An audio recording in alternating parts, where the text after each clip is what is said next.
ആരൊക്കെ ദൈവസന്നിധിയിൽ ഈ സ്നേഹത്തിന് വേണ്ടി, ഈ അംഗീകാരത്തിന് വേണ്ടി, ഈ പ്രോത്സാഹനത്തിന് വേണ്ടി മനുഷ്യനിൽ നിന്നും കിട്ടാതെ പോയത് ദൈവത്തിൽ നിന്നും കിട്ടണമെന്ന് ആഗ്രഹിച്ചൊക്കെ നിലവിളിച്ചിട്ടുണ്ടോ, അവർക്കെല്ലാം ദൈവം കൊടുത്തേ ചരിത്രമേ ഉള്ളൂ.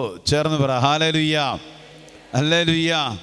അതുകൊണ്ട് നമ്മുടെ മനസ്സിൻ്റെ മുറിവുകൾ, ഒരുപക്ഷെ മക്കൾ പറയും ഈ അമ്മ ഇങ്ങനെയാണ്, ജീവിക്കാൻ അനുവദിക്കുന്നില്ല മക്കളെ.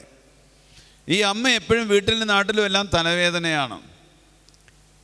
ഈ അമ്മ എന്തുകൊണ്ടാണ് ഇങ്ങനെ ആയതെന്ന് ആരെങ്കിലും പറയാറുണ്ടോ? വിലാപങ്ങളുടെ പുസ്തകത്തിൽ 3-ാം അധ്യായത്തിൽ 19-ാമത്തെ വാക്യത്തിൽ ജെറമ്യ വിലപിക്കുന്നുണ്ട്. എൻ്റെ കഷ്ടതയുടെയും അലച്ചിലിൻ്റെയും ഓർമ്മകൾ കൈപ്പേറിയ വിഷമാണ്, അതിനെപ്പറ്റി ഞാൻ ചിന്തിച്ചെൻ്റെ മനം തകർന്നു പോയാണ്.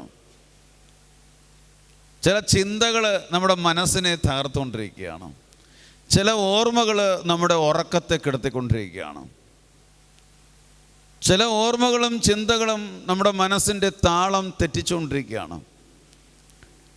സന്തോഷിക്കാൻ പറ്റുന്നില്ല. നമുക്ക് മാത്രമല്ല ഈ വേദനകൾ, നമുക്ക് മുമ്പേ ഉണ്ടായിരുന്ന പ്രവാചകന്മാർക്കും വിശുദ്ധർക്കും എല്ലാം ഈ വേദനകളുണ്ടായിരുന്നു.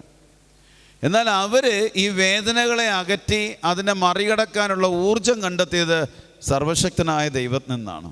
പല ഡോക്ടർമാരെ മാറി മാറി കാണിച്ചിട്ടും പല ടെസ്റ്റുകൾ ചെയ്തിട്ടും പലരും രേഖപ്പെടുത്തിയിട്ടുണ്ട് ഇത് രോഗമൊന്നുമില്ല ശരീരത്തിൽ. ഒരു കൗൺസിലിങ്ങിന് പോകാനാ പറയത്തോളൂ. ശരീരത്തിനെ ബാധിച്ചിരിക്കുന്ന ഒട്ടനവധി രോഗങ്ങളല്ല, മനസ്സിൻ്റെ താളം തെറ്റി മനസ്സിൻ്റെ വേദനകൾ ശരീരത്തിൽ രോഗമായി തോന്നി പ്രതിഫലിക്കുകയാണ്. മനസ്സ് സൗഖ്യപ്പെട്ട് കഴിഞ്ഞാൽ ശരീരം തന്നെ സൗഖ്യപ്പെടും. മനസ്സാണ് സൗഖ്യപ്പെടേണ്ടത്. ഉദാഹരണം പറഞ്ഞു കഴിഞ്ഞാൽ, ശരീരത്തിൽ ഒരു രോഗം പിടിപെട്ട് കഴിഞ്ഞാൽ മെഡിസിൻ ഉണ്ട്. മനസ്സിനെ ഷോക്കേറ്റ് കഴിഞ്ഞാൽ, മുറിവേറ്റ് കഴിഞ്ഞാൽ ഇന്ന് വരെയും മെഡിസിൻ കണ്ടുപിടിച്ചിട്ടില്ല.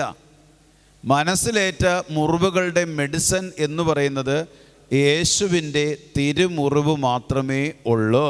ചേർന്ന് പറ ഹല്ലേലൂയ.